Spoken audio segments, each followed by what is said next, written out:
That gave them cause to think, and one of the men said that if they climbed over the wall and broke into the house, their names would be forever held in dishonor among the Arabs because they had violated the privacy of women. So they decided to wait until their intended victim came out, as it was his wont to do in the early morning if he came not out before. The Prophet and Ali were soon aware of their presence, and the Prophet took up a cloak in which he used to sleep and gave it to Ali, saying, "Sleep thou on my bed, and wrap thyself in this green Hadrami cloak of mine. Sleep in it, and no harm shall come to thee from them."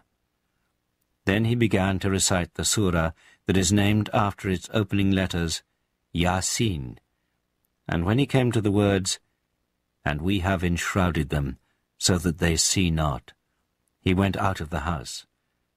And God took away their sight, so that they did not see him, and he passed through their midst and went on his way. A man was coming in the opposite direction, and their paths crossed, and he recognized the Prophet.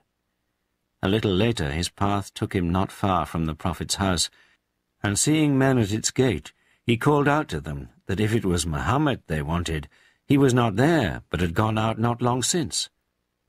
How could that be, they thought. One of the conspirators had been watching the house and had seen the Prophet enter it before the others had arrived, and they were certain that no one had left it while they had been there.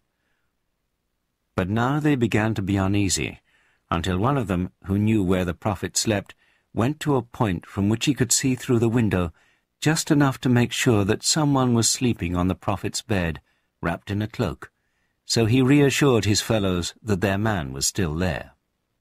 But when it was dawn, Ali rose and went to the door of the house, still wrapped in the cloak, and they saw who it was, and began to think they had been somehow outwitted. They waited a little longer. The thinnest of crescents, all that was left of the waning moon of the month of Safar, had risen over the eastern hills, and now it began to pale as the light increased. There was still no sign of the Prophet, and with a sudden impulse they decided to go, each one to his chief of clan, to give the alarm. Meantime the Prophet had returned to Abu Bakr, and losing no time they went out through a